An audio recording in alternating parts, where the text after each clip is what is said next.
menyertai dan memenuhi batin saudara-saudari semua. Malam ini kita lanjutkan sesi yang ke-24 dari duet kajian akademis kita, masih di tema menelanjangi kekeliruan Ustadz Muhammad Ali yang disiarkan secara live.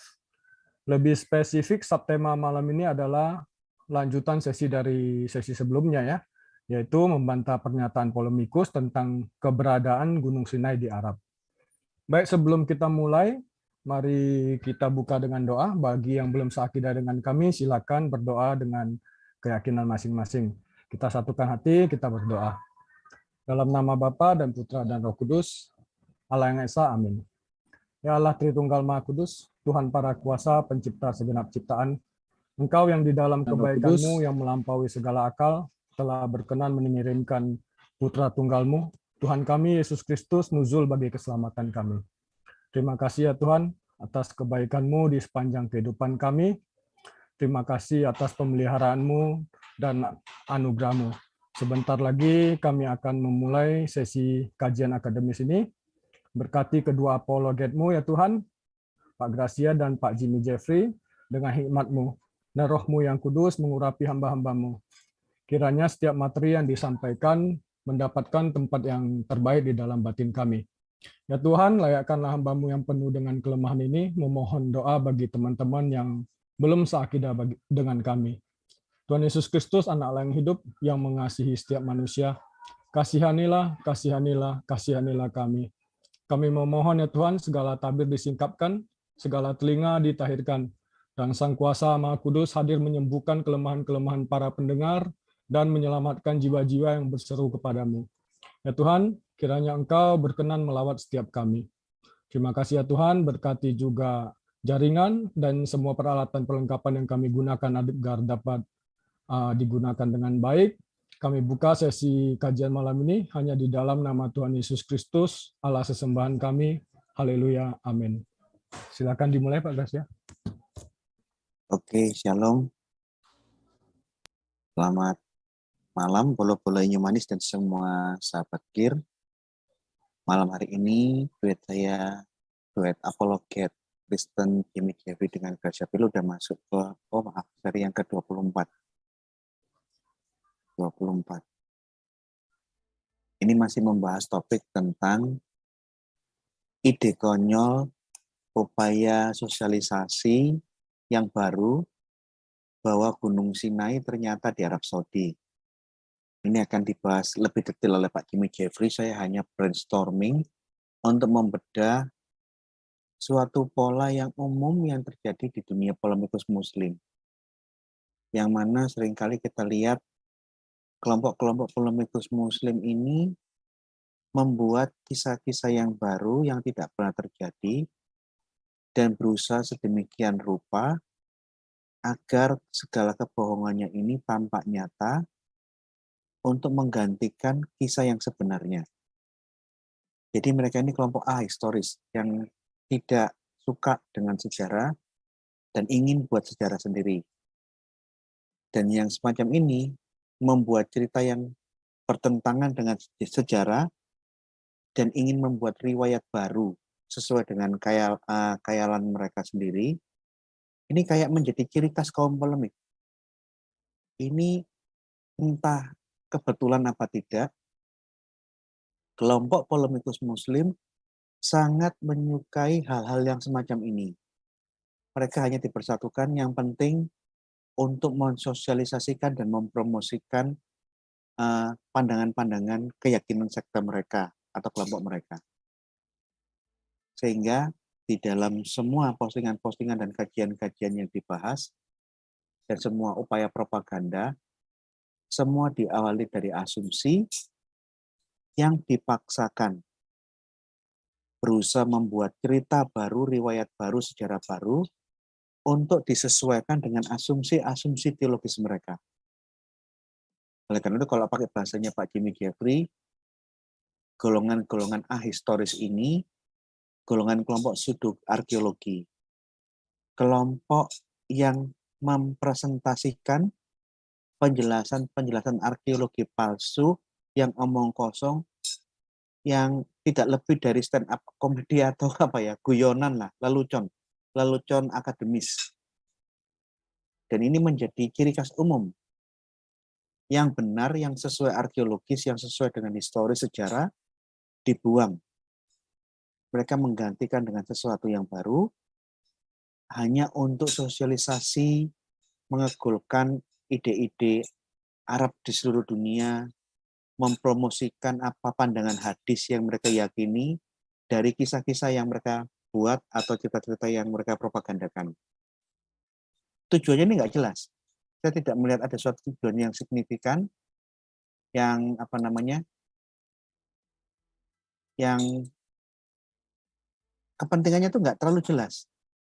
Yang saya lihat itu mereka membuat suatu informasi sensasi yang bertentangan dengan apa yang benar, sesuatu yang sensasi ini menarik perhatian. Dari situ mereka berpolemik, memaksakan ide-idenya yang baru, yang tidak sesuai sejarah. Sejarah yang ada dia tolak. Kemudian dia bertekun. Mereka sangat bertekun, giat untuk mempropagandakan kisah-kisah baru yang mereka buat, agar semuanya nanti diharapkan bisa diterima masyarakat, seperti yang ditulis oleh hadis yang mereka yakini. Ini yang saya lihat, ini suatu pola yang umum yang saya lihat gejala di semua polemikus Muslim. Mereka raja, the king of assumption. Dia raja asumsi-asumsi. Contoh, ini sudah dibahas di dalam serinya duet apologetika yang lalu. Ibrahim mendirikan Mekah. Ini asumsi-asumsi teologis mereka yang tidak ada data arkeologinya, yang tidak ada referensi sejarahnya dari kitab-kitab kuno selain hadis. Data tertua di dalam Islam bersumber dari hadis yang baru ditulis di abad 9-10, di tahun 900-an. Sebelum tahun 900, di Taurat, di Zabur, di tulisan para nabi, tulisan arkeologi, dan catatan sejarah sekuler, tidak satupun ada yang mendukung klaim-klaim narasi-narasi yang ada di dalam hadis yang mereka imani. Ini hanya ada satu-satunya catatan hanya di dalam literatur Islam sendiri. Hadis maupun tulisan-tulisan tafsirnya Al-Quran. Selain catatan Islam, kita tidak akan pernah menemukan data ini. Ibrahim ke Mekah dengan ratusan ribu ternaknya, jalan 1000 kilo tanpa minum, tanpa rumput yang cukup untuk ratusan ribu domba ternaknya. Itu mereka yakini bahwa itu memang benar-benar pernah terjadi. Aneh ini. Sekalipun belum pernah ada penggalian arkeologis yang membuktikan, mereka terus-menerus mengajarkan, mendoktrinkan apa yang ditulis di dalam hadis. Bahkan kalau kita telusuri, dari catatan-catatan hadis pun ada perbedaan riwayat. Dari catatan-catatan kitab sirah di dalam Islam sendiri, itu pun ada pertentangan. Jadi klaim Ibrahim pergi ke Mekah, mendirikan Mekah, itu dibangun atas dasar keyakinan akan hadis, yang mana hadisnya pun sendiri, itu pun ada perbedaan riwayat. Antara hadis yang ini dengan hadis yang itu bertentangan. Antara kitab sirah yang ini dengan kitab sirah yang itu bertentangan. Karena apa? Ya karena ini asumsi teologis yang diyakini, dan mereka berusaha sedemikian rupa asal asumsi-asumsi yang mereka yakini ini harus didoktrinkan sedemikian rupa sampai orang tidak lagi mempertanyakan kebenarannya, dan apa yang mereka ajarkan, yang mereka doktrinkan mentah-mentah diyakini sebagai kebenaran. Contoh lagi ini yang baru, tapi ini kemungkinan di dalam perjalanannya waktu, upaya untuk menyosialisasikan ide Borobudur peninggalan Nabi Sulaiman dari Kiai Haji Fahmi Basya, itu mungkin tidak dihiraukan orang. Tapi seperti ini, peninggalan-peninggalan arkeologi tentang Nabi Sulaiman dan dinasti Sailendra lainnya diambil, dicocok-cocokkan dengan ayat-ayat Al-Quran dan hadis. Ini ada kayak kemiripan. Jadi pola-pola kayak semacam ini menjadi apa ya, gaya hidup dari kelompok kaum polemikus muslim. Ini karakternya umumnya seperti ini. Contoh, Julaiha menggoda Yusuf. Ini suatu nama yang anakronis. Tidak ada orang Mesir bernama Julaiha. Ini nama perempuan Arab. Itu mitos, itu ahistoris. Tapi karena ini ditulis di dalam tafsir-tafsir Quran, dibuatkan di dalam kisah-kisah sirah, maka cerita-cerita tentang bagaimana Julaiha menggoda Yusuf dibuatkan narasinya. Pintar sekali mereka mendongeng. Julaiha itu seperti ini, menggodanya dengan cara seperti ini. Ini loh. Dari asumsi teologis, mereka kembangkan menjadi dibuatkan cerita detailnya seperti apa. Riwayat-riwayat baru. Termasuk yang sedang dibahas malam hari ini oleh Pak Jimmy Jeffrey dan saya itu mengenai kisah baru bahwa Sinai ternyata bukan seperti yang selama ini dipahami orang, bukan seperti yang selama ini dicatat di dalam sejarah dunia sekuler, bahwa Sinai itu ada di antara Mesir dan Palestina, yang saat ini termasuk wilayah Mesir. Mereka berusaha membuat suatu kisah baru, ternyata Sinai itu di Arab Saudi. Ide sensasi lagi, yang tidak pernah ada sepanjang sejarah. Kalau bahasa saya, metode-metode mereka memberikan suatu kisah-kisah riwayat baru, yang ahistoris, dan dengan tekun didoktrinkan. Itu adalah lelucon arkeologi, tapi aneh. Mungkin karena lucunya tentang kisah-kisah ini, kisah-kisah lelucon ini, stand up komedi tentang kajian-kajian seperti ini, ternyata sangat digemari kaum polemikus muslim, dan mereka berusaha membuatkan bukti-bukti omong kosong untuk menguatkan kisah-kisah bohong yang mereka sudah tetapkan di depan. Ini aneh. Ini ciri khas yang saya lihat banyak sekali terjadi di dalam kalangan polemikus. Ini Borobudur bukan peninggalannya kerajaan Buddha, dinasti Sailendra, tapi peninggalan Nabi Sulaiman. Dicocokkan ini peninggalannya, bentuk stupa ini, bentuk prasasti ini, dicocokkan dengan ayat ini, dicocokkan dengan hadis ini, dicocokkan karu-karuan. Ya model-model kayak begini nih loh coba. Yang kayak begini bagi orang yang beradab dan yang memiliki akal, itu menertawakan. Tapi ya herannya sesuatu lelucon arkeologis, lelucon gedabrus kayak begini, ini sangat sangat digemari.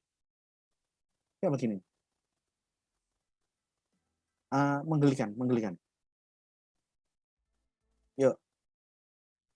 Kemudian termasuk hadis. Ini guyonan saya waktu masih kuliah dulu. Kita pernah mendiskusikan tentang hadis. Apa benar Adam itu 60 hasta, 30 meter? Karena hadis sudah menceritakan Adam itu 60 hasta, 30 meter. Mereka meyakini hal itu. Tidak peduli, tidak ada literatur sebelum hadis ini muncul di abad 10, tidak ada di dalam narasi Alkitab, tidak ada di dalam catatan Taurat, tidak ada di dalam catatan semua nabi-nabi dan Taurat. Kisah ini diyakini pasti ini yang terbaik, yang terbenar. Dan untuk meyakinkan kebenaran hadis ini, selain didoktrinkan dan diajarkan setiap tahun, setiap hari di semua pesantren di seluruh dunia, Arab Saudi membuat desain replikanya. Pakaiannya Nabi Adam itu replikanya seperti ini, coba Anda lihat. Dibuatkan, dikerek, tingginya sekitar 30 meter. Perbandingannya Anda lihat sebelah kanan, manusia sekarang sekitar 170-180 lah, anggaplah paling tinggi. Itu enggak sekitar setingginya mata kakinya Adam. Adam tingginya seperti ini. Woy. Kita tuh hanya sampai mata kaki. tingginya manusia sekarang itu hanya sampai mata kakinya Adam. Nih, dibuatkan replika supaya orang yang dijejeli informasi ini dari anak-anak di madrasah-madrasah, dibacakan hadisnya yakin, semakin terkagum-kagum dengan upaya pembuatan pakaian Nabi Adam replikanya di Arab Saudi. Ini dipajang. Pohon kurma yang masih baru aja tuh cuma itu kecil sekali. Gedung aja setinggi gedung lah kira-kira gitu. Setinggi gedung bertingkat dipajang dan dipamerkan untuk menunjang apa yang baru ditulis di dalam hadis di abad 10.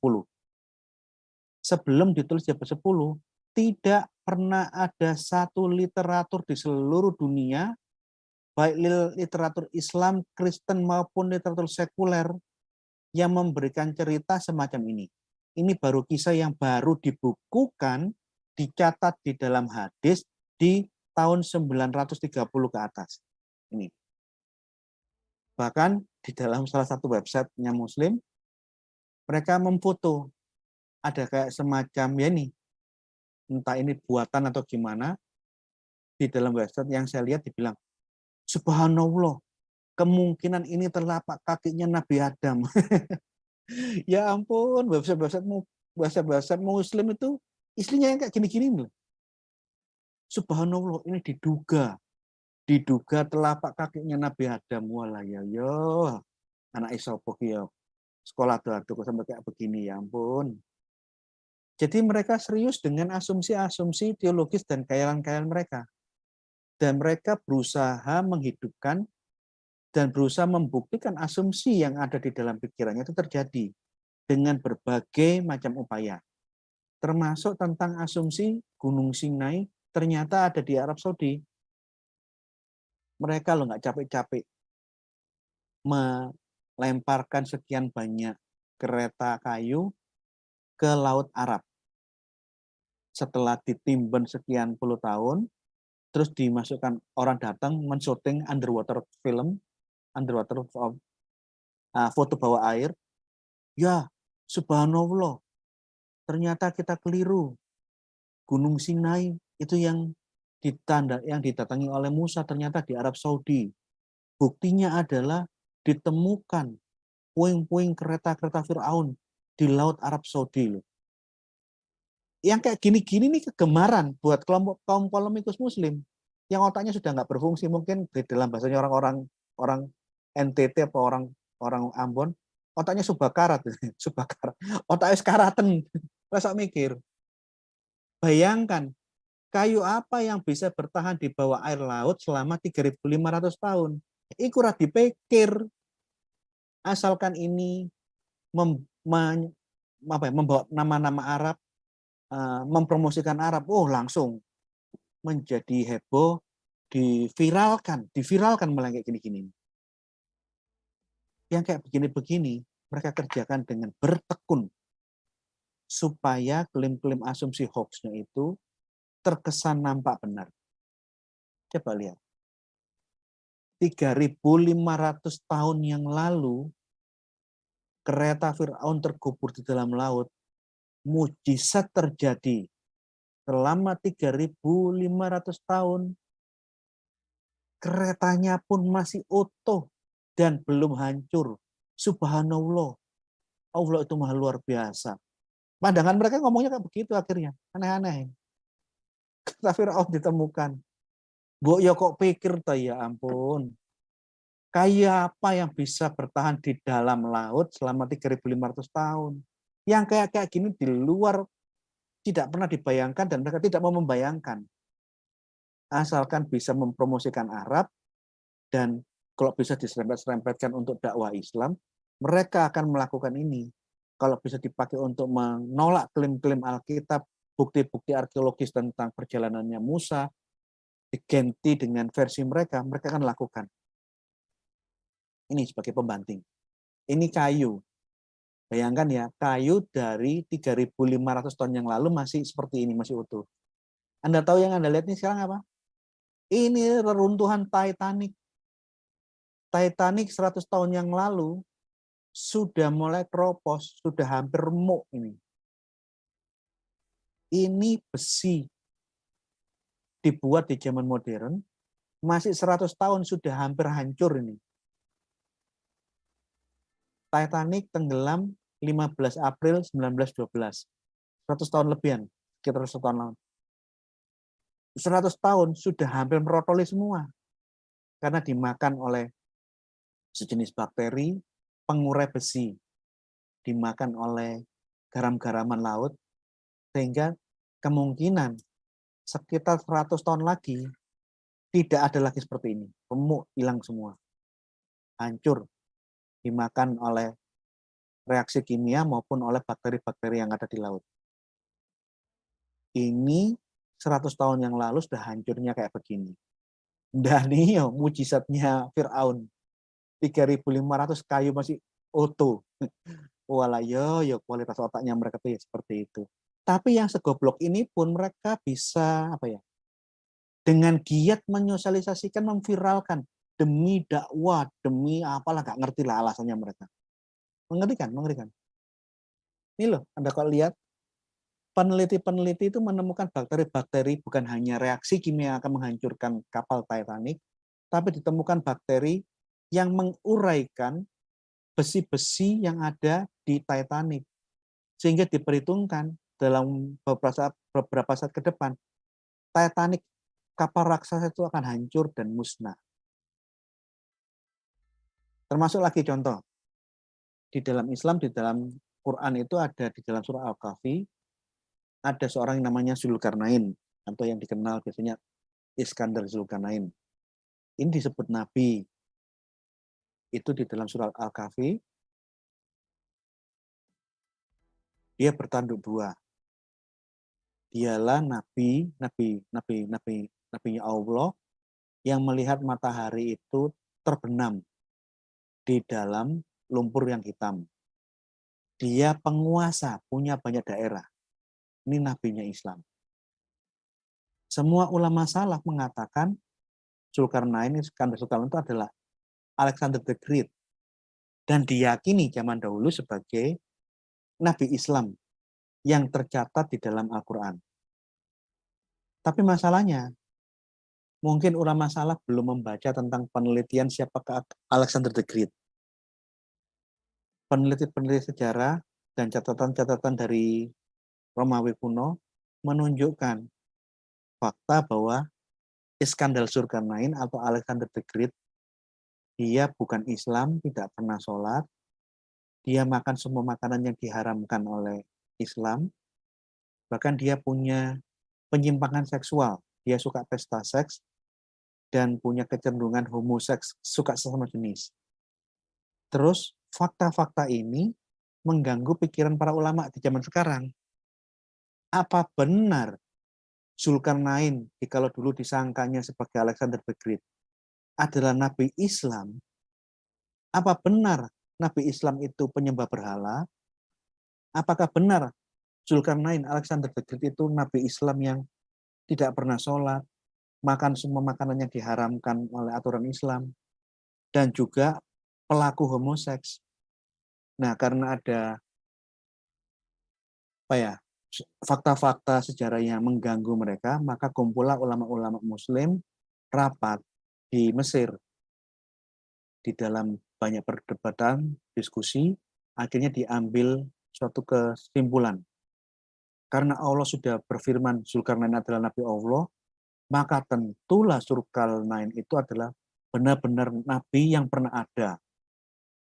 Tapi mengingat kelakuannya Alexander the Great seperti itu, pasti Zulkarnain Nabi Allah itu tidak sama dengan Alexander the Great seperti yang diyakini oleh ulama-ulama salaf sebelumnya. Jadi seluruh ulama-ulama yang kuno dinyatakan keliru, karena tidak mungkin Zulkarnain Nabi Islam itu penyembah berhala, tidak pernah sholat, makan babi, dan suka pesta seks, dan dia homoseks. Terus pertanyaannya, jika Zulkarnain yang ada di dalam Quran itu ternyata bukan Alexander the Great seperti yang dipahami oleh ulama-ulama salaf, maka siapa sesungguhnya Zulkarnain ini? Kesimpulan, keputusan dari rapatnya ulama-ulama di Mesir, Zulkarnain adalah Nabi Allah, Nabi Islam yang pernah ada di dunia. Tapi siapakah dia? Di mana dia hidup? Kapan dia hidup? Hanya Allah yang tahu dan nabinya. Nah, wes kena Allah yang tahu dan nabinya tahu, wes mingkem wes. Mau tanya gimana coba? Mau tanya Muhammad, Muhammad mati. Mau tanya Allah, tanya Allah, tak kau sendiri. Allah mau jawab enggak?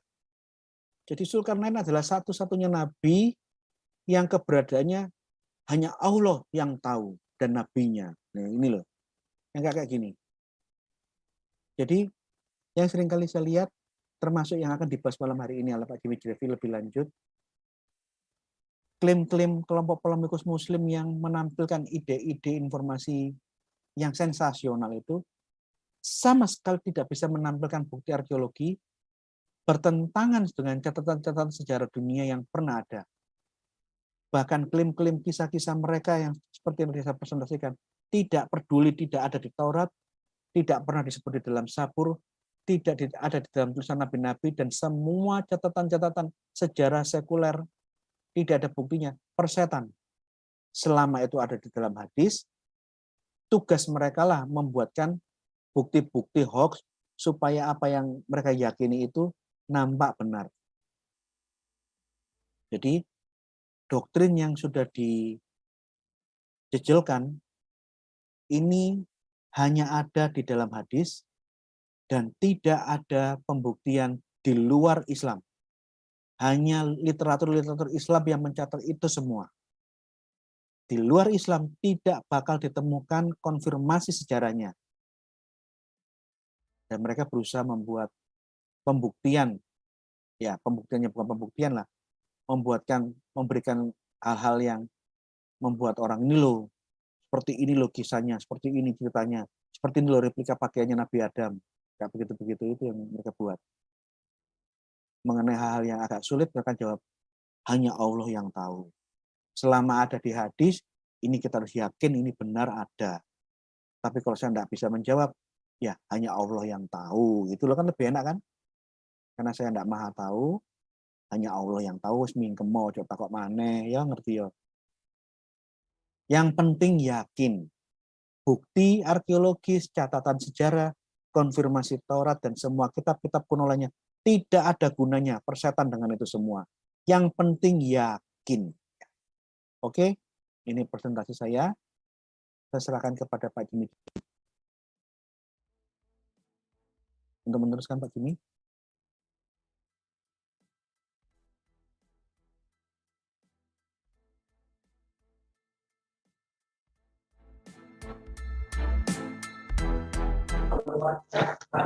Halo, ya. Baik, saya akan lanjutkan.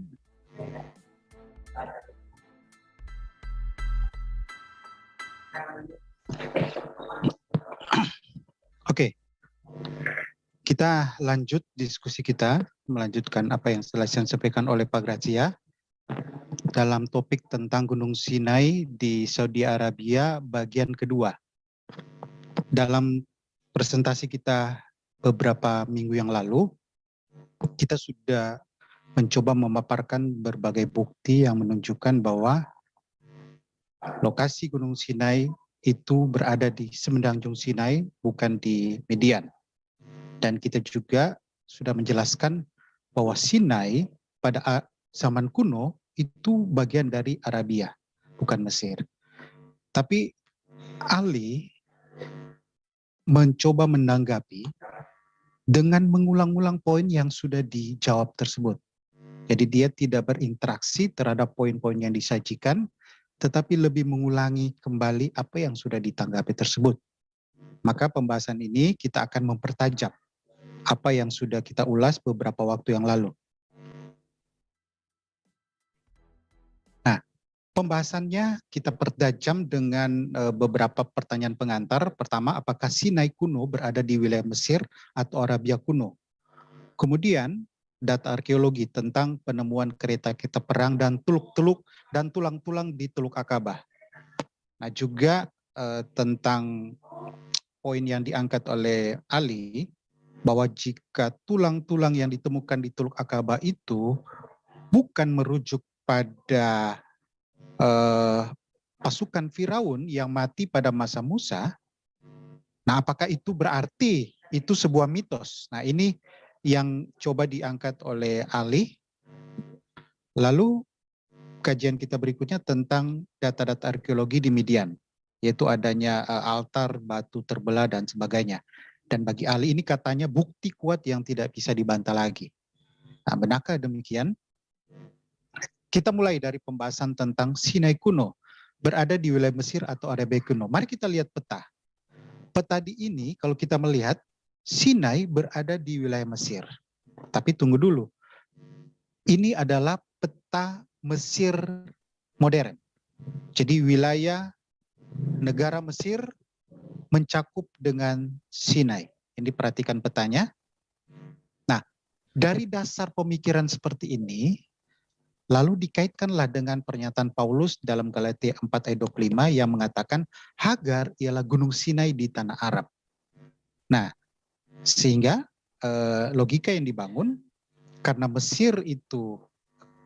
Sinai itu wilayah Mesir, bukan Arab, dan Paulus menyatakan gunung Sinai di tanah Arab, maka kesimpulannya bahwa gunung Sinai tidak terletak di Sinai. Tidak terletak di semenanjung Sinai, tetapi berada di wilayah Arabia dan merujuk pada wilayah yang disebut Midian. Benarkah demikian? Nah, kita sudah bahas sebelumnya, sebenarnya Sinai merujuk pada data kuno itu merupakan wilayah dari Arabia kuno, bukan perspektif masa kini. Nah, karena Minam Ali masih berpikir dengan pendekatan modern, begitu menemukan teks dalam Septuaginta yang menyebut keberadaan Goshen di Arabia, nah, disinilah muncul kebingungannya. Karena beranggapan ini semacam kekeliruan atau katanya itu sebuah historical present. Padahal sebenarnya ini clear sekali bahwa memang Goshen itu bahkan termasuk wilayah Arabia kuno. Mari kita lihat data-datanya berikutnya. Pertama kita kembali mengulangi peta yang sudah saya ajukan lalu, peta Ptolemeus. Dalam peta Ptolemeus itu membagi Arabia menjadi Arabia Petraea, Arabia Deserta, dan Arabia Felix atau Arabia Happy. Nah, Arabia Petraea itu mencakup Sinai. Perhatikan peta ini, jadi semenanjung Sinai ini mencakup Arab Petraea. Nah, tetapi kemudian Ali menampilkan peta yang mencoba membantah data ini. Katanya peta kuno, tetapi masih sebenarnya kalau kita lihat penanggalannya masih abad pertengahan. Artinya itu adalah perspektif sekunder atau pemahaman sekunder, sedangkan kita berbicara ini pada data primernya. Data primernya itu tulisan-tulisan kuno seperti Ptolemeus. Dan nanti kita lihat data dari Strabo, dari Pliny, yang menunjukkan tidak seperti apa yang dianggap oleh Ali. Nah, ini data dalam Strabo menunjukkan posisi dari Arab Petraea itu. Jadi dia mencakup mulai dari Sinai sampai ke arah Efrat. Nah, itu dikatakan is on the side of the Nile to Babylon. Jadi dari dekat sungai Nil ke arah Babilonia. Itulah wilayah dari Nabatean, Petra Nabatean atau Arab Petraea. Nah, saya akan tampilkan data baru untuk mempertegas poin kita dari Strabo. Dari Strabo itu dalam bukunya Geografi yang pasal 17 ayat 1 sub ayat 2 menyatakan pernyataan yang sangat-sangat clear sebenarnya. The country between the Nile and the Arabian Gulf is Arabia. Tegas sekali. Wilayah, daerah antara sungai Nil dan Teluk Arab adalah Arabia. Ini sebenarnya clear. Jadi heran sekali Ali katakan tidak ada datanya, data dari mana. Apakah Ali tidak melihat data ini atau pura-pura tidak mengetahuinya? Nah, ini sangat disayangkan kalau dia berpikir tidak ada data yang menyatakan hal tersebut. Strabo sangat jelas menegaskan hal tersebut. Nah, Strabo menyebut lokasi yang disebut dengan Pelusium. Nanti kita lihat seperti apa itu Pelusium. Sekarang data baru yang berikutnya dari Pliny. Pliny ini masih pada masa-masa sesama dengan Paulus, yaitu di abad pertama, sekitar tahun 77 Masehi. Nah, dituliskan dalam bukunya Historia Naturalis, the coast of Arabia situated on the Egyptian Sea, beyond the Pelusic mouth is Arabia. Menyebut daerah disebut Pelusic, yaitu beyond Pelusic. Jadi dari Pelusic itu, mulut Pelusic itu ke arah sampai ke Laut Merah. Itu adalah bagian dari Arabia. Nah, di bagian berikutnya lagi dia menyebut tentang Pelusium dan menyebut beberapa nama kota. Dan itu disebut adalah Arabia. Di mana kalau ke Pelusium itu? Nah, lihat. Pelusium ternyata masih di dekat-dekat Mesir. Jadi dia berada di luar dari das, dari aliran sungai Nil. Jadi sungai Nil, kemudian dari dari daerah Ethiopia, kemudian terus ke Mesir, yang kalau di daerah lembah ini disebut Upper Egypt, sedangkan di bawahnya ada Lower Egypt. Nah, daerah yang aliran sungai Nil itulah yang disebut Mesir sampai ke bagian Ethiopia. Tetapi di luar itu sudah disebut wilayah Arabia. Nah, ini datanya. Dan yang menarik, daerah Goshen itu juga berdekatan dengan Pelusium yang lebih tepat memang dalam konteks kuno disebut daerah Arabia. Makanya karena tidak mengetahui konteks sejarahnya secara detail, Ali kebingungan tentang data dari Septuaginta yang menyebut Goshen sebagai bagian dari tanah Arabia. Karena ternyata datanya jelas menunjukkan Goshen sama juga Pelusium itu masih dalam cakupan wilayah Arabia. Jadi bukan Mesir. Tapi ingat, ini Arabia kuno. Sekali lagi, ini adalah Sinai itu adalah bagian dari Arabia kuno. Nah, sebagai bukti yang pakai istilah Ali, tak terbantahkan, kita gunakan data arkeologi. Nah, data arkeologi ini tentang penyebutan Raja Kedar, yaitu Kaino son of Gasum. Dari inskripsi di tembikar ini, dan yang menariknya, tembikar ini ditemukan di daerah yang disebut dengan Tel El Maskuta. Di manakah Tel El Maskuta? Perhatikan petanya. Petanya ini dari referensi British Excavation in Egypt, Artifact of Excavation, menunjukkan bahwa inskripsi yang menyebut tentang anak Raja Kedar, Kaino, Raja dari Gasum, yang adalah orang Arab. Jadi Kedar itu adalah bagian dari bangsa Arab selain beberapa suku bangsa lainnya, ditemukan di daerah dekat Mesir, tetapi bukan disebut Mesir. Ingat, karena itu adalah daerah Arab. Makanya data arkeologi ini sekali lagi kembali mengkonfirmasi data dalam Septuaginta, data dalam data menurut Strabo, Ptolemy, dan Pliny. Jadi sekali lagi data komprehensif ini saya bisa katakan tak terbantahkan. Yang menunjukkan bahwa wilayah Sinai bahkan sampai mendekati Mesir, wilayah dekat sungai Mesir, itu dalam konteks zaman kuno ya, bukan zaman sekarang, itu disebut wilayah Arabia kuno. Jadi sekali lagi, poin yang coba diangkat bahwa Paulus mengatakan Gunung Sinai di tanah Arab, dikaitkan dengan petak masa kini Mesir mencakup Sinai, dari itu kemudian membuktikan bahwa Gunung Sinai tidak berada di Sinai, di semenanjung Sinai, jelas tidak valid. Sekali lagi, data membuktikan.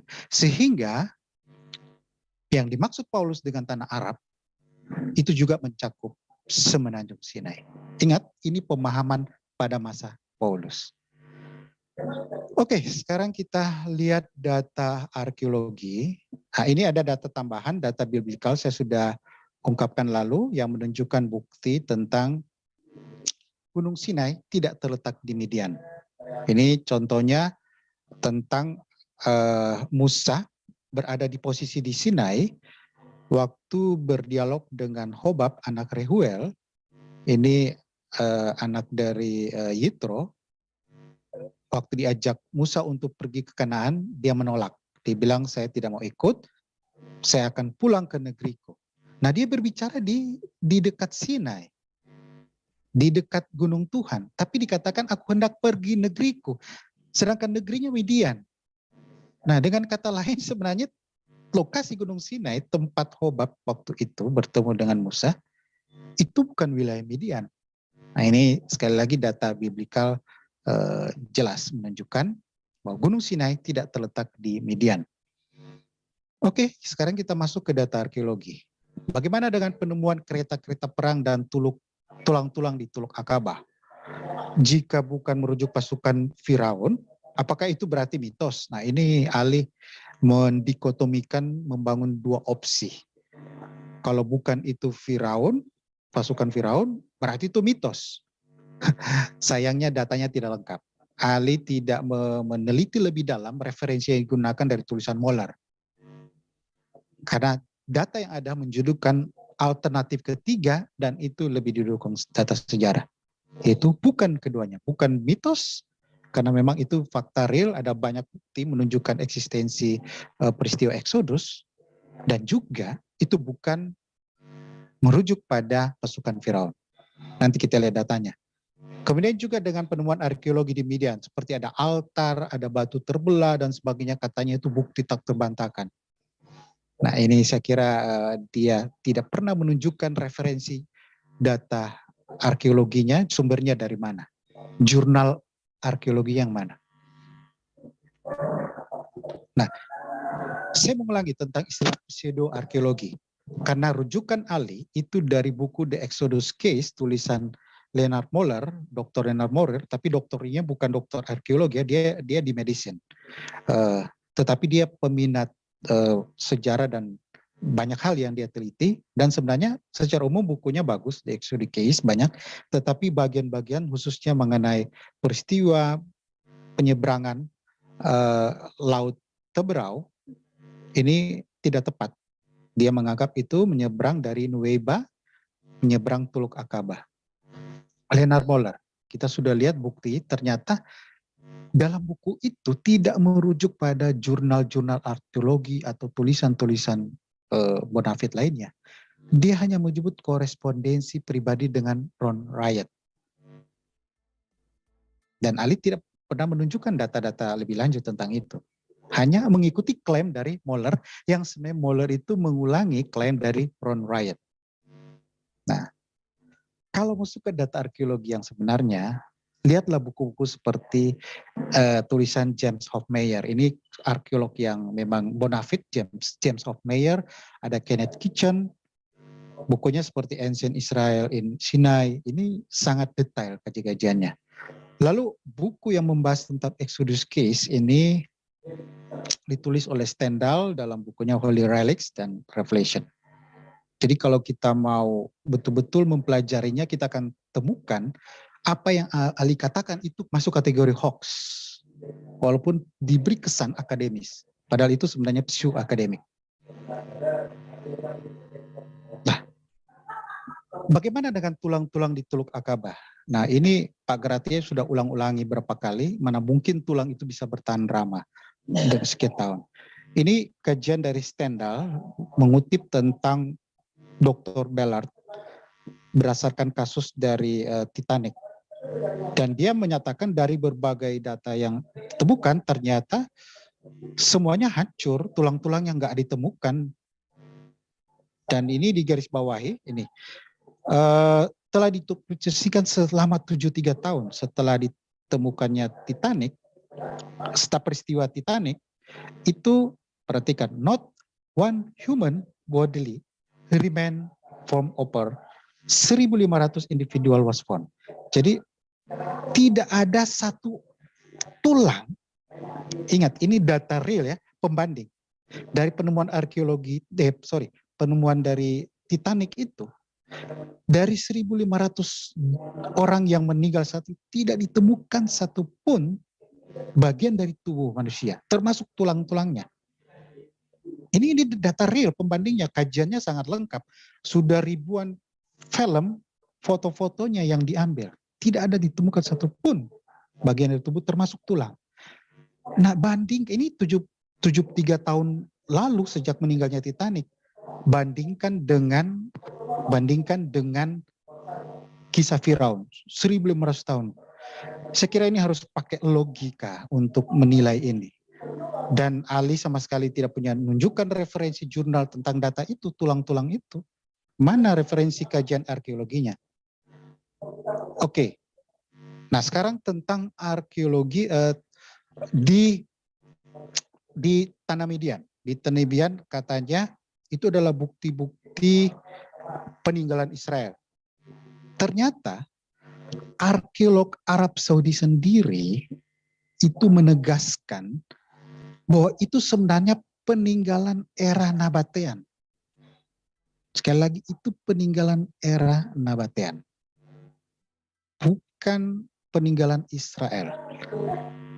Jadi dia sekitar abad-abad ke-4 sampai ke-2 sebelum Masehi. Dan kajian tentang arkeologi itu sangat banyak. Jadi sekali lagi, seperti altar ditemukan semuanya, itu merujuk pada budaya Nabatean. Kalau itu adalah budaya Israel, tolong tunjukkan data arkeologinya. Riset yang bonafide menunjukkan hal itu. Ali cuma klaim saja, tidak menunjukkan referensi apapun. Oke. Kemudian ada batu yang terbelah. Saya coba search, saya tidak sempat tampilkan. Ternyata banyak ditemukan itu batu terbelah di tengahnya. Nah, Tuhan bisa melakukan mujizat dan itu ada. Tetapi kita tidak langsung otomatis begitu saja menghubungkan bahwa itulah batu yang terbelah pada masa Musa. Karena bisa saja batu itu adalah hasil erosi. Sehingga dia kemudian muncul celahnya di antaranya. Saya kira kita harus jujur apa adanya. Kalau data realnya menyatakan begitu, kita tidak perlu membesar-besarkan bahwa itu peninggalan. Tetapi ingat, data arkeologi yang membuktikan kisah-kisah perjanjian lama itu sangat banyak. Banyak. Inskripsi dan sebagainya. Oke, sekarang kembali ke kereta perang di Tul Aqabah. Nah, pertanyaan ke Ali, berapa banyak kereta perang ditemukan? Puluhan, ratusan, ribuan? Apakah dia bisa menunjukkan data jumlah referensi ilmiahnya? Ternyata data yang ditunjukkan itu dari Moller dan itu hanya segelintir, mungkin cuma beberapa kereta perang yang ditampilkan. Dan kereta perang itu bukan merujuk pada kereta perang Mesir, tetapi kereta perang Assyrian.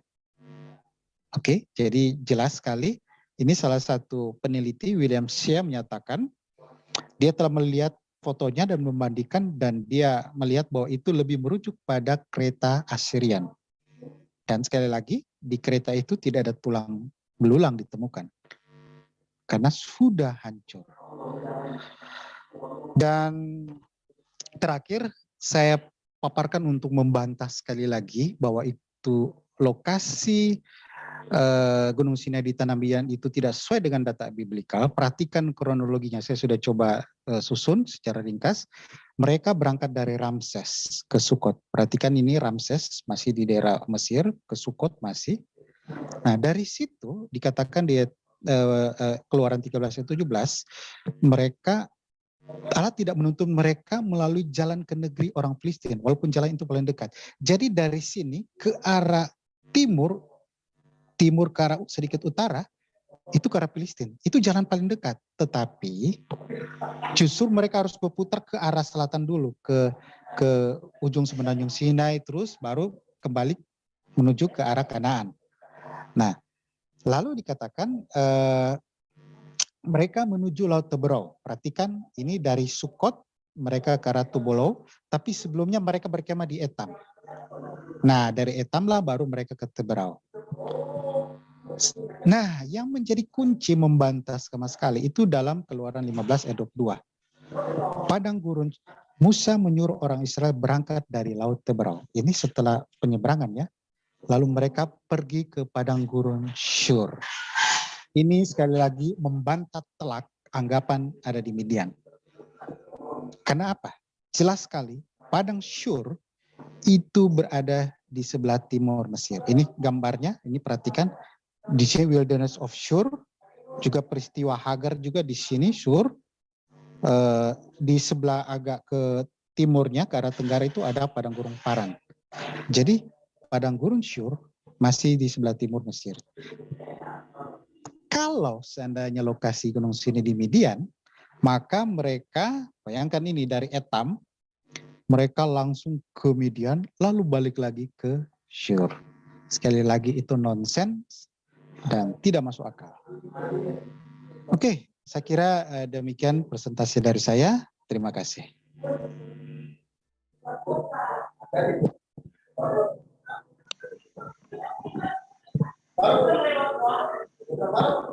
Ya, terima kasih Pak Gracia dan Pak Jimmy Jeffrey yang sudah menyampaikan pemaparannya malam hari ini. Untuk pertanyaan, bagi yang akan mengajukan pertanyaan bisa langsung dituliskan di kolom chat dengan co-host Scott Orang Indonesia. Kemudian channel yang merilai malam hari ini itulah Apologia Historia, channel dari Pak Jimmy Jeffrey, channel Humanis, channel dari Pak Gracia, Keluarga Iman Rasuli, Giakom, Scott Orang Indonesia, L2JLG, dan Yusuf Andrew Huta Galung.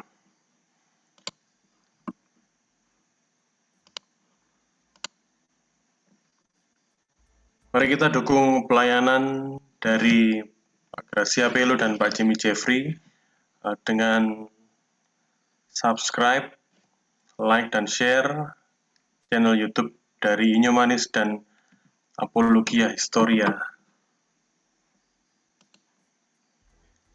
Kami umumkan kegiatan harian kita dari Senin sampai hari Minggu bisa di screenshot di layar. Kemudian kegiatan terbaru kita itulah membaca Alkitab setiap hari dari Senin sampai Sabtu setiap hari 5 Fatsal jam 22 waktu Indonesia Barat di Zoom Sersan Keluarga Iman Rasuli. Untuk triwulan 4 dari pengajar kita yaitu Pak Deki sudah dimulai, bisa masuk ke Zoom untuk mendapatkan informasi lebih lanjut. Kemudian bagi saudara-saudara sekalian yang tergerak untuk mendaftarkan diri untuk belajar di Sekolah Tinggi Teologi Raja Wali Arastama Indonesia atau STT-RAI, bisa menghubungi kontak person yang sudah tersedia di layar, ataupun juga mendapatkan informasi dari Zoom Sersan Keluarga Iman Rasuli, mendapatkan gelar Sarjana Teologia di bidang apologetika, STT yang dipimpin oleh Bapak Dr. Deki Gadas. Silahkan untuk bagi saudara sekalian yang akan bergabung bersama dengan Keluarga Iman Rasuli, bisa scan barcode yang ada, atau melalui link t.me/Keluarga Iman Rasuli. Kita manfaatkan fasilitas Zoom Rasuli 24 jam untuk kita bisa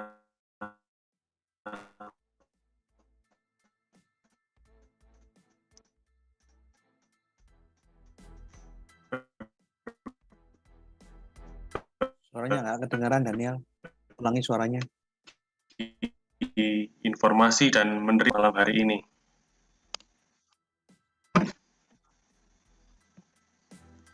Ini adalah tampilan website dari Keluarga Iman Rasuli. Anda bisa masuk ke dalam menu pengajaran, ada pilihan yang sudah tersedia dari pengajaran Pak Deki, Pak Gracia, maupun duet apologetika, Pak Jimmy Jeffrey dan Pak Gracia bisa masuk kelas dan membuka materi yang sudah pernah dipelajari bisa ditonton kembali, dan di akhir sesi nanti atau di akhir triwulan bisa mendapatkan sertifikat. Kita bagikan link kita, link website pengajaran dari keluarga Iman Rasuli di sosial media, dan nanti bagi saudara-saudara yang mendapatkan member yang cukup banyak akan mendapatkan merchandise dan dibagikan di waktu Natal keluarga Iman Rasuli di bulan Desember nanti. Setiap yang sudah mengikuti pengajaran bisa memberikan testimoni selama menjadi member tentunya, dan belajar juga menggunakan website keluarga Iman Rasuli. Kita bisa mengisinya dan kita bisa sharekan.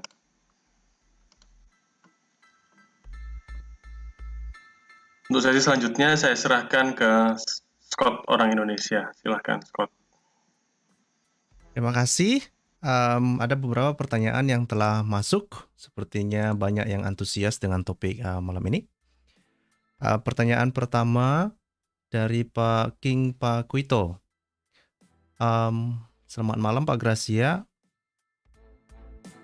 Karena tadi ada baju-baju yang ditampilkan itu, bagaimana mereka merancang baju itu Pak? Dari mana mereka menjahitnya Pak? Terima kasih Pak. Sih gampang. Bikin menjahit baju itu bukan sesuatu yang aneh. Gampang sekali lah buat baju itu. Ya, dijahit secara manual dengan kain yang begitu panjang. Bukan itu poinnya di situ. Yang jadi masalahnya, data tingginya Adam 30 meter itu selain dari hadis, apakah ada konfirmasinya di luar literatur Islam? Ini yang tidak ada. Jadi, mereka yang buat cerita di abad ke-10, mereka membuat replika untuk memperkuat cerita yang baru ada di abad ke-10, yang mana cerita di abad ke-10 di saat hadis itu baru dibentuk, tidak ada konfirmasi sejarah dari semua kitab-kitab kuno lainnya, baik kitab Yahudi, kitab Kristen, maupun data-data arkeologi sekuler. Ini murni made in Islam yang pertama kali muncul di abad ke-10. Dan orang-orang Arab Saudi di zaman sekarang berusaha membuat replika untuk memperkuat apa yang ditulis di abad ke-10. Ini aja Pak yang ingin saya sampaikan. Terima kasih Pak Gracia. Ini sepertinya pertanyaan yang lebih serius. Ini dari Pak Jim. Izin tanya Pak Gracia, apakah Sinai punya arti harafiah atau arti lain? Kata Sinai berasal dari bahasa apa? Terima kasih Pak. Saya belum tahu. Kata Sinai itu apakah punya arti dari kata yang lain, saya kurang tahu. Dan sampai hari ini saya cuma tahu itu nama sebutan suatu daerah. Memang sih di dalam sejarah, suatu daerah itu bisa dikaitkan dengan nama leluhur dari daerah setempat. Tapi mengenai detailnya saya belum tahu. Mungkin Pak Jimmy Jeffrey bisa memberikan jawaban, karena saya belum tahu asal-usul kata Sinai dari mana, saya nggak tahu. Mari Pak Jimmy.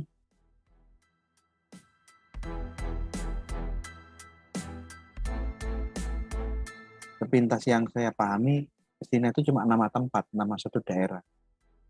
Hanya itu aja yang saya pahami. Dan tempatnya seperti yang dijabarkan dalam semua buku-buku sejarah yang dipresentasikan Pak Jimmy Jeffrey, ya di Jazirah Sinai itu, di sebelahnya Mesir, bukan di Arab Saudi. Arab Saudi tempatnya Sinai itu mengada-ada yang sedang dipropagandakan oleh kelompok-kelompok pelemus Muslim seperti Menahem Ali. Baik, terima kasih Pak Gracia. Mungkin Pak Jimmy mungkin lupa unmute mic-nya atau mungkin sedang bikin kopi. Kita lanjut ke pertanyaan berikut ya. Mungkin Pak Jimmy nanti bisa bantu kita untuk memberi penjelasan untuk itu.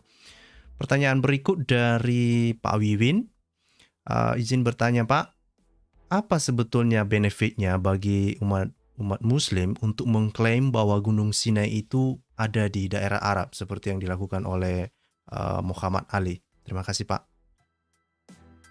Ini untuk membuat cerita baru, orang kalau ngomong sejarah Alkitab jangan mengarah seperti yang penemuan-penemuan biblical arkeologi, tapi diarahkan ke Arab Saudi. Ya paling ya untuk cari turis atau apa segala macam lah. Jadi apa yang sudah diteliti, apa yang sudah tercatat di dalam berbagai sejarah sekuler dan kajian-kajian arkeologis, tolong digeser, dibuatkan riwayat baru yang tempatnya sekarang di Arab Saudi. Ini diviralkan supaya apa ya? Supaya Arab Saudi lebih terkenal kalau bisa menggeser kebenaran catatan-catatan Strabo orang-orang kuno yang non-Kristen, digeser untuk orang-orang zaman sekarang percaya dengan kisah-kisah yang baru dibuat oleh mereka. Hanya untuk menggeser fakta yang benar untuk diarahkan ke Arab. Selebihnya saya nggak ngerti, makanya tadi dalam presentasi saya memberikan pertanyaan. Kira-kira poinnya apa? Nggak jelas ini. Hanya menyangkal apa yang sudah terjadi, menyangkal sebuah kebenaran dengan membuat kisah-kisah baru yang baru dirancang. Tujuannya apa? Ini nggak jelas. Kemungkinan yang bisa saya raba mungkin hanya untuk mengunggul-unggulkan Arab, terus sambil pelan-pelan disusupi dengan dakwah Islam. Hanya itu aja yang saya mungkin lihat. Ada tambahan mengenai arkeologi Arabia. Memang tidak semaju biblical arkeologi. Tetapi dalam beberapa puluh tahun terakhir ini mulai ada kemajuan untuk Saudi arkeologi. Tetapi dari data-data arkeologi yang ada, itu masih terkonsentrasi di daerah Arabia Utara, Petraria. Di situ ada beberapa kota seperti Al-Ula dan kota-kota di daerah Midian yang diangkat oleh Ali. Nah, itu adalah kebudayaan Nabatean. Jadi kebudayaan Nabatean yang pusatnya mereka dari Petra, kota Petra, lalu mulai mengarah ke arah Al-Ula itu sekitar Midian. Nah, kemudian arkeologi di Arabia itu banyak juga terkonsentrasi di daerah Yaman. Dan cukup banyak penemuan arkeologi di Yaman. Nah, yang sangat minim itu arkeologi di daerah tengah. Seputaran Mekah Madinah, saya belum dapat referensi detail kajian-kajian arkeologi karena memang ada pembatasan untuk bisa dilakukan kajian lebih jauh di daerah seputar Mekah dan sebagainya. Nah, ini saya nggak tahu kalau di kebijakan berikutnya. Tetapi yang jelas kalau di daerah utara arkeologinya itu masih terkait dengan Nabatayan, kebudayaan, sedangkan kalau di daerah selatan itu ke Sabayan. Nah, itu sekedar tambahan saja informasinya. Ada pertanyaan Pak, asal-usul kata Sinai itu apa? Mungkin Pak Jeffrey bisa memberikan penjelasan asal-usul katanya apa? Iya, ada yang mencoba menganggap itu dari kata Sin. Jadi kata Sin itu salah satu dewa di daerah Mesir dan kemudian menjadi Sinai. Itu ada yang mencoba menelusurinya itu, tetapi memang data lebih detailnya memang masih kurang begitu jelas. Tapi yang jadi poin penting ini, kenapa disebut daerah itu adalah Semenanjung Sinai? Kalau Gunung Sinai disebut Gunung Sinai, berarti berada di daerah yang tepat Semenanjung Sinai. Kenapa disebut Gunung Sinai tetapi lokasinya bukan di Sinai? Ini saya kira tidak logis cara berpikirnya seperti itu. Itu sekedar informasi. Baik. Oke, terima kasih Pak. Pertanyaan berikut Ini ada pertanyaan berikut dari Pak Randy. Mungkin nanti Pak Jimmy bisa bantu. Muhammad Ali menyinggung tentang batu yang ada di Median itu yang terbelah menjadi 12 itu, atau batu terbelah yang 12 itu merujuk pada ke-12 suku Israel. Apakah itu bisa dipertimbangkan sebagai sesuatu yang dianggap menguatkan argumen Muhammad Ali, Pak? Terima kasih, Pak. Ali mengungkapkan beberapa informasi yang detail tanpa referensi yang jelas. Sekali lagi, referensi yang jelas. Dia hanya merujuk pada buku Moller, Leonard Moller. Sedangkan Leonard Moller, jika kita baca bukunya, saya membaca bukunya cukup dari awal sampai akhir, dan memang dia mencoba mengumpul berbagai penemuan, tetapi pada waktu merujuk data-data berkaitan dengan Teluk Akaba maupun yang Tanah Median, itu referensi yang dia pakai itu hampir nggak ada. Bahkan yang berkaitan dengan kereta perang di Teluk Akaba, saya coba lihat footnote-nya atau headnote-nya. Tidak merujuk pada jurnal apa, buku apa, tetapi hanya korespondensi pribadi dan Ron Wright. Jadi sekali lagi tidak punya rujukan. Nah, kalau disebut 12 batu, apakah itu jumlahnya memang 12 batu atau memang sudah sengaja dibuat menjadi 12 batu? Nah, apakah juga 12 batu itu merujuk suku Israel? Belum tentu kalau memang 12 batu itu ada. Jadi sekali lagi, klaim-klaim seperti itu jika tidak didasari dengan data referensi ilmiah yang jelas, saya kira ini tidak valid. Dan kita tunggu saja kalau Ali bisa menunjukkan, karena setelah saya coba pelajari semua data yang ada, penemuan-penemuan yang ditemukan di Tanah Median itu semua para scholar mengaitkan dengan kebudayaan Nabatean. Siapa itu Nabatean? Nabatean adalah kerajaan salah satu suku Arab dari jalur Nebayot yang eksis pada abad ke-4 sampai ke-2 sebelum Masehi. Tetapi sebelum Nabatean yang eksis adalah Kedarites. Itu bagian juga dari bangsa Arab, salah satu keturunan dari anak Ismail. Jadi sekali lagi, referensi arkeologi, bahkan penemuan, saya punya beberapa penemuan referensi reportnya dari Saudi arkeologi untuk data-data itu, semua mengaitkannya dengan Nabatean. Silakan Ali tunjukkan referensi dari arkeolog, dari Saudi arkeolog atau dari Western arkeolog yang menyebut itu mengaitkan dengan Israel. Kita lihat saja, kalau dia tidak akan tunjukkan, berarti dia hanya sekedar klaim saja. Ya, itu dari saya. Saya nambahkan sedikit. Saya tadi tergelitik dengan pernyataannya Pak Jimmy Jeffrey yang mengutip pernyataannya Menahem Ali. Jikalau tulang-tulang dan mayat-mayat yang ada di dasar laut, di dekatnya reruntuhan kapal apa kereta-kereta perangnya yang katanya Fir'aun ini, jikalau ini bukan tentara mayat-mayatnya Fir'aun, maka tentu kisah perjalanan Musa itu mitos dong. Coba. Dia suruh kita semua ikut ke dalam khayalan dan klaimnya dia. Kalau saya mengikuti pola pikir semacam itu, saya bilang begini, kalau aku menggunakan pola pikirmu bahwa tulang-tulangnya tentara Fir'aun masih bisa ditemukan, tulang belulangnya di zaman sekarang, maka tentu kejadian tentara Fir'aun tenggelam di dalam laut, itu kejadiannya tidak sampai 50 tahun yang lalu. Karena 73 tahun aja tidak tersisa satu tulang pun dari 1.000 orang mayat yang tenggelam di laut di dalam kecelakaan Titanic. 1.500 orang tenggelam di laut satu tulang pun tidak ditemukan.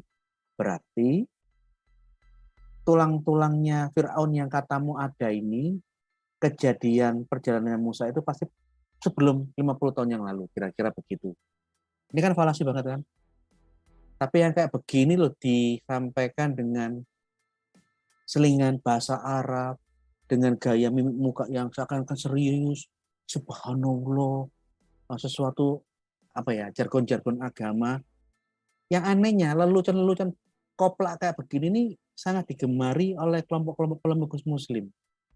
Ya, ini aja masukan saya tentang stand up komedi yang dimainkan oleh Menahem Ali dan kawan-kawan tentang Gunung Sinai di Arab Saudi.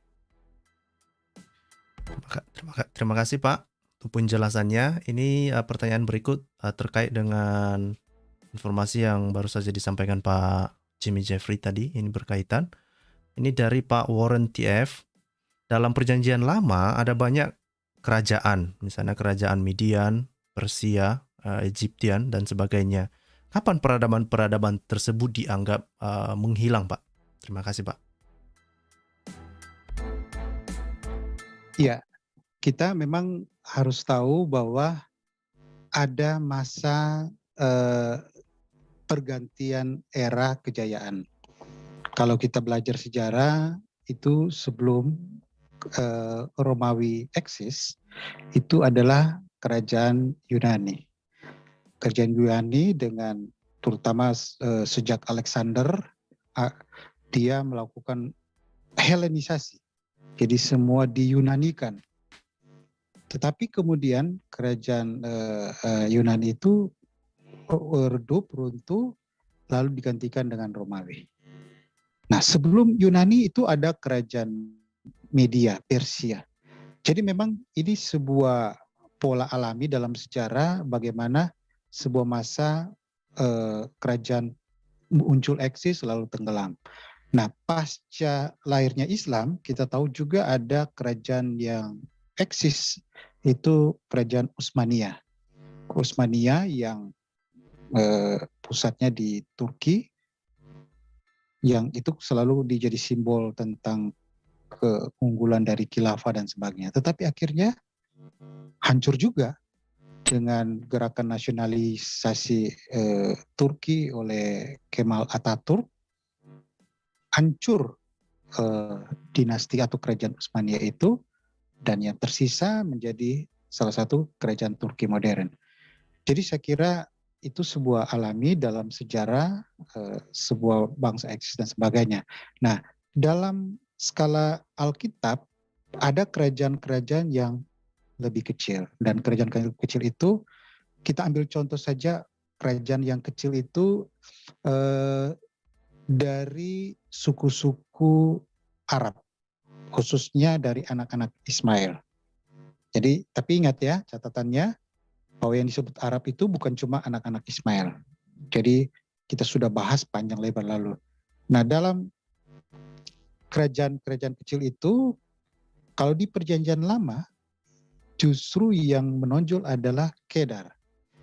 Raja Arab yang dimaksud itu adalah lebih kepada Kedar. Kedaritis, yaitu keturunan dari Kedar yang eksis di antara anak-anak dari Ismail. Di Alkitab seperti itu, di Perjanjian Lama. Tetapi kemudian pada abad 4 sampai ke-2 sebelum Masehi, Kedar mulai runtuh, dan itu sebenarnya sudah dibuatkan dalam Yesaya bahwa Kedar akan hancur. Kita sudah bahas itu dalam tentang penunggang unta dan topik yang sebelumnya, silakan dicari.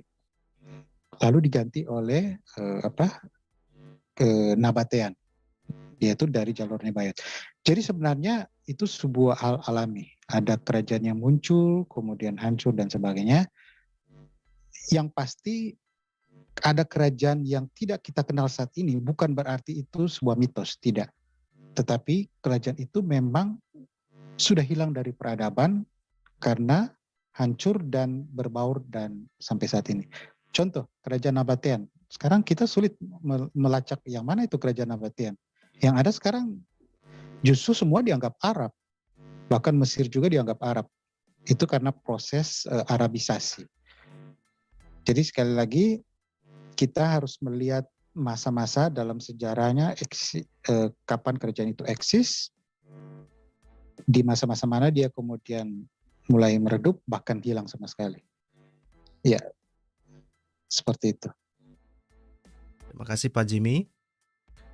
Selanjutnya ada pertanyaan untuk Pak Gracia, ini dari Pak Bibi. Menanyakan tafsir Adam dan Allah itu somad, artinya apa ya Pak?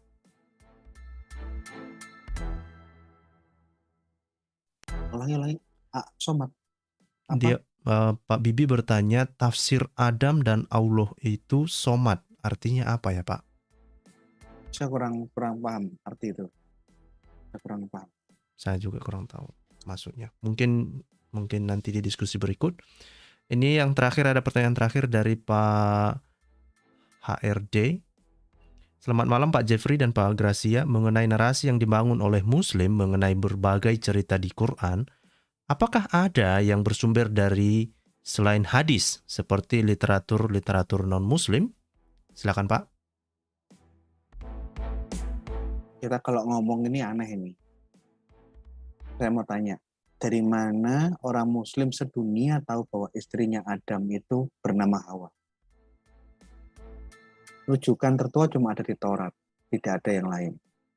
Tapi di kemudian hari, apalagi di dalam tafsir-tafsirnya Ibnu Katsir, itu ada semacam antisemitis di dalam tafsir. Kalau ada orang, contoh ya, tafsir yang tertua di Islam, baik Ibnu Juraid sama tafsirnya Muqatil bin Sulaiman dan At-Tabari menguatkan Ishaq. Tafsir-tafsir Quran yang berikutnya itu menguatkan Ismail. Orang-orang di kemudian hari menuduh tafsir-tafsir yang menguatkan Ishak sebagai anak yang nyaris dikorbankan itu sebagai Israiliyat, kisah-kisah yang diadopsi, diambil oleh ulama-ulama tua zaman dulu dari kisah-kisah Israel. Terus mereka mengembangkan kisah-kisah Israiliyat tolong dibuang, dibuatkan kisah-kisah yang versi Islam sendirilah. Pertanyaannya, nah kalau nggak dari kisah-kisah dari Israel, kamu mau dari mana? Apakah orang-orang abad 8, 9, 10 Masehi, orang-orang Muslim, tahu kejadian-kejadian semacam itu? Jadi ada kayak penolakan kisah, kalau ini cocok dengan Taurat, ditolak. Ini kisah-kisah dari Israel. Dibuatkan kisah sendiri yang berbeda. Anak yang nyaris dikorbankan adalah Ismail. Setelah saya selidiki, rata-rata tafsir setelah pasca perang salib, setelah terjadi perang bunuh-membunuh antara Kristen dan Islam, baru tafsir-tafsir Quran pasca perang salib, semua menunjukkan suatu kisah-kisah yang baru. Nah ini yang jadi masalahnya, ini problemnya di Islam sendiri. Di dalam mengkaji suatu kajian sejarah atau arkeologi, mereka tidak fokus secara akademis, benar katakan benar, tapi ada tendensi semangat yang di luar akademis, hanya untuk kepentingan sekte mereka sendiri atau mempropagandakan Islam. Ini yang saya bilang menjadi problem. Sebagian kisah-kisah Quran cocok dengan kisah-kisah Taurat, tapi sebagian besar lainnya itu murni produk hadis yang baru ada abad 10 yang hanya bisa dikonfirmasi di dalam literatur Islam saja dan tidak ada di tempat yang lain. Terima kasih. Ada mau ditambahkan Pak Jimmy? Ya, kalau kajian seperti itu memang sudah dirintis oleh Claire Tisdale, itu sekitar 1908 kalau nggak salah, dalam bukunya The Original Source of the Quran. Kemudian ada Abraham Geiger juga tentang membahas topik yang sama. Dan beberapa tahun yang lalu itu ditulis kembali dalam kajian yang lebih detail oleh Dr. Rafat Amari yang mengkaji berbagai sumber atau traceback beberapa detail kisah dalam Quran maupun hadis pada tradisi-tradisi sebelumnya. Jadi ini memang kajian betul-betul dalam ranah akademik karena memang ada dugaan memiliki paralelisasi dengan beberapa tradisi. Tetapi tradisinya macam-macam. Dari data Injil kanonik ada, dari Perjanjian Lama, dari Tanah, tetapi juga dari apokrif, Jewish apokrif, kemudian Christian apokrif, Injil Gospel, Injil apokrif. Lalu ada beberapa tradisi dari Zoroastrian, dari Mandaean, dan beberapa tradisi Arabia kuno. Itu ada semacam paralelnya yang sehingga ada beberapa scholar menyebut itu sebagai the borrowing theory, teori yang semacam meminjam beberapa tradisi sebelumnya. Dan memang masih masuk dalam kajian akademis untuk meneliti lebih jauh. Karena memang secara logika seperti Ibnu Katsir pada waktu menyusun sejarah nabi-nabi, dia dapat informasi dari mana? Beberapa core historicalnya, inti sejarah dari kisah yang ada. Ya, semuanya dari Bible. Tetapi karena memang di Arabia pada masa itu Perjanjian Lama maupun Baru belum semua bisa diterjemahkan atau bahkan mungkin sudah bercampur dengan beberapa tulisan-tulisan hereticsnya dari Judaism heretics maupun kekristenan heretics, akhirnya sumbernya itu beraneka ragam. Dan tentu pada masa Ibnu Katsir sudah ada konsep teologi Islam yang terbangun, sehingga beberapa detail kisah ya di-plotting dalam perspektif teologis yang sudah terbangun itu. Termasuk tentang pemahaman bahwa yang akan dikorbankan Ismail. Jadi itu semacam ada nuansa teologis untuk mengangkat keutamaan Ismail primacy dibanding Ishak. Lalu beberapa kisah-kisahnya kemudian dicoba mensinkronkan dengan konsep teologi yang ada. Jadi saya kira memang macam-macam ya sumbernya, dan itu perlu kajian yang lebih detail satu persatu untuk setiap kisah itu. Dan Pak Gratia sudah mendemonstrasikan beberapa contoh hal-hal tersebut. Ya, demikian dari saya. Baik Pak, ini ada pertanyaan singkat saja dari Pak Bibi tadi, itu dibilangnya, Pak Jimmy, saya mau tanya apakah BK dan Meka itu sama tidak? Dari sisi arkeologi Pak, silakan Pak. Ya, saya pernah membahas itu beberapa tahun lalu, dialog juga dengan Ali tentang kata BK dan Meka. Dan memang dia coba bantah habis-habisan.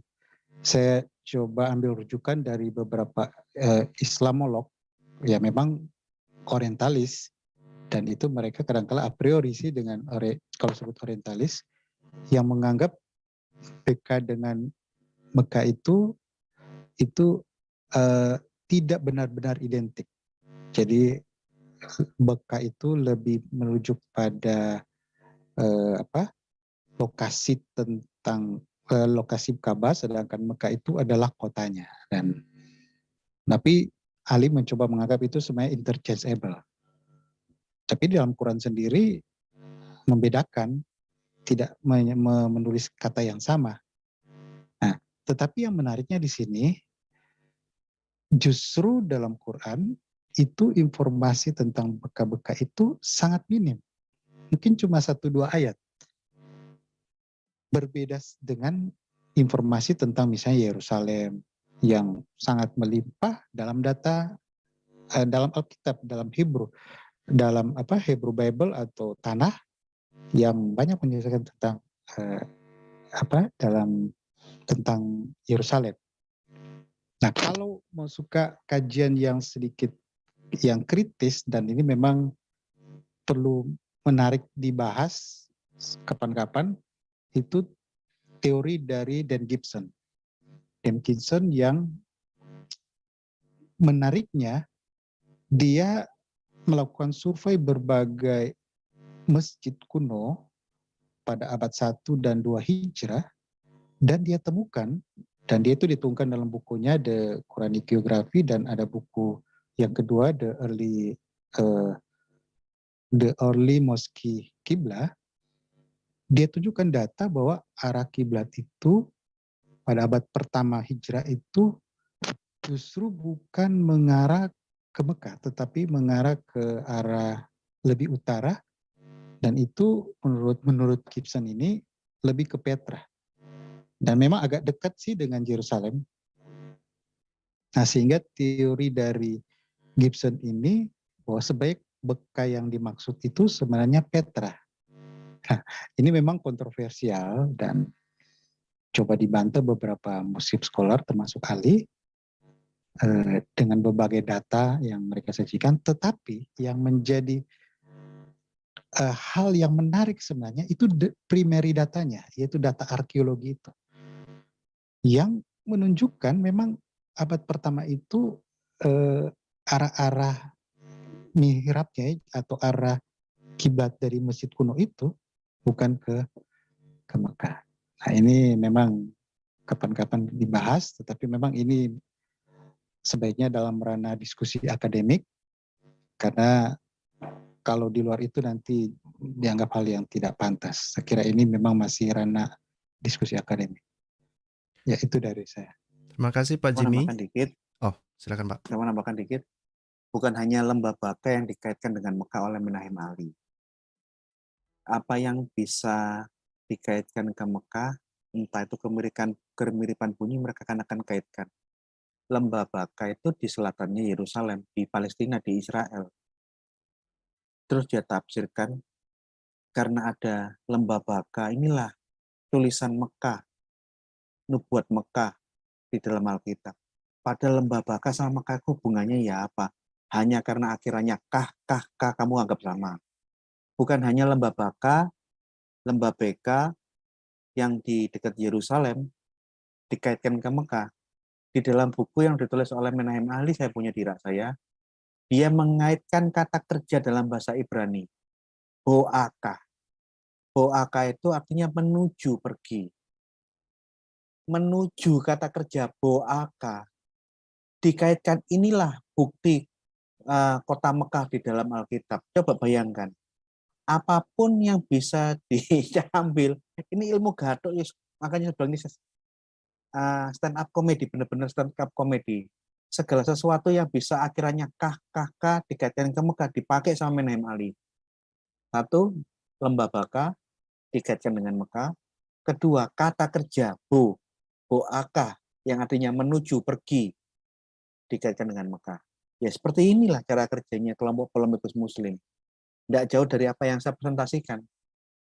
Tujuannya apa ya? Hanya untuk keunggulan nama Arab selalu disebut-sebut, selebihnya disisipi dengan dakwah Islam yang sama sekali semua historis, arkeologis. Terima kasih. Oh iya, Baik Pak. maaf saya Silakan Pak. sedikit tambahkan lagi, karena ini tadi pertanyaan tadi tentang Baka dan Mekah. Nah, Beka yang tadi saya maksud itu adalah dari persepsi Quran. Jadi dalam Quran sendiri menggunakan istilah lembah Baka dan Mekah. Nah, tetapi Pak Garati angkat ternyata ada upaya menghubungkan dengan lembah Baka yang ada di Mazmur. Nah, itu justru kita harus jawab hal seperti itu. Mereka dalam konteks pilgrim atau ziarah ke Yerusalem melewati lembah Baka. Jadi tujuan mereka berziarah bukan lembah Bakanya, tetapi Yerusalemnya, dan mereka melewati. Nah, sedangkan konsep mereka lembah Baka itu identik dengan Ka'bah atau yang jadi tujuan ziarah. Jadi kalau konteks saya sudah tidak nyambung. Mungkin nanti Pak Grati kapan-kapan kita bahas, karena kayaknya itu belum sempat terbahas tentang lembah Baka, coba istilah Boaka yang termasuk Mesah yang dikatakan itu Mekah. Mesa dan Sefar dalam Kejadian pasal 10 kalau tidak salah, keturunan dari Yoktan itu dianggap merujuk pada Mekah dan Madinah, jadi Mesa dan Sefar. Dan dia coba pakai dukungan dari Rabi Sadia Gaon. Saya kira itu topik-topik yang masih tersisa yang mungkin kita perlu bahas di berikut-berikutnya. Baik, Ya, Pak Jimmy. terima kasih. Baik, Pak Jimmy. Terima kasih, Pak Jimmy. Terkait Pak Menacem Ali tadi yang mengklaim itu, tidak heran dia satu panggung dengan Pak Kainama ya. Ini pertanyaan yang paling akhir, Pak. Ini untuk Pak Gracia. Izin tanya Pak Gracia, penolakan Muslim akan sejarah Muslim awal yang bersumber dari Israel ataupun Yahudi dimuat dalam buku apa saja ya Pak? Mungkin ini dibagikan sumber informasi bukunya Pak. Terima kasih Pak. Banyak di dalam buku, kalau dari tafsir, Anda akan temukan itu banyak sekali kata-kata. Riwayat ini diambil dari Israiliyat. Itu dari literatur tafsir yang baru muncul di atas abad 14. Itu banyak yang menolak. Jalalain, tafsir Jalalain, Maragi. Tapi kalau kita ngomong yang tua-tua, Ibnu Juraij, Muqatil bin Sulaiman, atau Bari, semuanya itu masih dekat dengan apa yang ada di dalam Taurat. Di kemudian hari, ada spirit baru, ada pertentangan dengan Israel, sehingga mereka membuat suatu kajian-kajian tafsir baru yang bertolak belakang dengan yang disebut oleh ulama-ulama tertua Islam. Dengan alasan penolakannya, riwayatnya ulama-ulama dulu itu dipengaruhi cita-cita Israel. Jadi itu baru muncul di atas ya, kira-kira tafsir-tafsir abad 13-14 ke atas itu baru banyak yang membuat cita-cita riwayat-riwayat yang baru. Baik, terima kasih Pak. Itu saja pertanyaan yang masuk hari ini. Memang ada pertanyaan yang tidak serius. Misalnya ada yang penasaran siapa tukang jahit baju Adam, tapi saya pikir itu di lain kesempatan saja. Saya kembalikan ke moderator. Terima kasih Pak. Baik, terima kasih. Terima kasih Pak Gracia, terima kasih Pak Jimmy Jeffrey presentasinya hari ini. Terima kasih juga teman-teman semua, kita sudah sampai di penghujung acara. Seperti biasa, pesan kami, rendahkan hati, jangan berhenti belajar. Jadi kita sangat menganjurkan para pendengar untuk mengkaji kebenarannya dan menilainya masing-masing. Tentunya sesuai dengan data-data yang telah disampaikan, baik itu data biblikal, ekstra biblikal, historis, geografis, bahkan data arkeolog yang sudah ditampilkan tadi sebagai berikut. Kita tutup acara ini. Kami undang Pastor Valerino untuk menutupnya dalam doa. Silakan Pastor. Baik, mari kita semua satukan hati kita mau berdoa. Terima kasih Bapak yang baik. Hari ini kami kembali dikuatkan dari penyampaian materi dari Pak Gracia Pelo dan Pak Jimmy Jeffrey. Kami dikuatkan dan ada penghiburan bagi kami semua. Dan kami belajar bahwa kebenaran dari firman-Mu itu tidak pernah bisa digoyahkan. Bahkan kami percaya dengan penemuan-penemuan arkeologi, teknologi yang terus berkembang, kebenaran itu makin bersinar. Kami dihiburkan malam hari ini dan kami dikuatkan malam hari ini. Kami bersyukur Engkau memakai kedua anak kekasih-Mu, Pak Gracia Pelo, Pak Jimmy Jeffrey. Bapa, kami percaya Engkau terus memberkati kedua anak kekasih-Mu ini. Kemanapun mereka Engkau bawa, dimanapun. Kami percaya hikmat-Mu, kemampuan-kemampuan yang merupakan anugerah yang Engkau berikan kepada Pak Gracia Pelo dan Pak Jimmy Jeffrey. Pengetahuan-pengetahuan ini akan terus dipakai untuk menguatkan kami dan membukakan kegelapan itu kepada mereka yang terus mencari terang, mencari jalan, karena Engkaulah Tuhan Yesus saja jalan dan kebenaran dan hidup itu. Berkati Pak Gracia Pelo untuk semua program yang sudah direncanakan bersama dengan tim. Kami memberkati mission trip yang ada. Kami percaya ada orang-orang yang sudah Engkau tentukan ada tempat-tempat yang Engkau sudah sediakan, bahkan jiwa-jiwa yang sudah Engkau siapkan. Terjadilah kemuliaan-Mu di dalam perjalanan Pak Gracia Pelo, dan memberkati semua yang diperlukan di dalam persiapan ini. Semua sudah disediakan, dan kami katakan kekuatan Engkau beri, kesehatan Engkau beri kepada Pak Gracia Pelo dan tim yang akan berjalan. Kami juga memberkati keluarga dari Pak Gracia Pelo, kami katakan kesembuhan sudah terjadi. Semua pulih, semua sehat, dan kami bersyukur untuk semua itu. Engkau memberkati juga Pak Jimmy Jeffrey di dalam pelayanannya, lebih Engkau pertajam semua yang dia butuhkan untuk mempersiapkan semua materi. Engkau siapkan semuanya Bapa. Bahkan kemanapun Engkau bawa akan mencerahkan dan membukakan. Ada fakta-fakta kebenaran itu yang akan terus disampaikan di dalam nama Tuhan Yesus. Berkati keluarga Pak Jimmy Jeffrey semuanya, terus ada kesehatan, ada perlindungan di dalam nama Tuhan Yesus. Kami semua yang sudah mendengar ini, bahkan semua channel yang sudah merelay semua ini, kami percaya akan berdampak secara positif bagi orang-orang yang mendengarkannya. Terjadilah hati yang dibuka, pikiran yang dibuka, dan ada pertobatan dan penerimaan akan Engkau Tuhan Yesus. Kami bersyukur. Sebentar kami akan berpisah, kami akan beristirahat, berkati istirahat kami, tidur kami berkualitas, sepanjang kami tidur Engkau memulihkan kesehatan kami.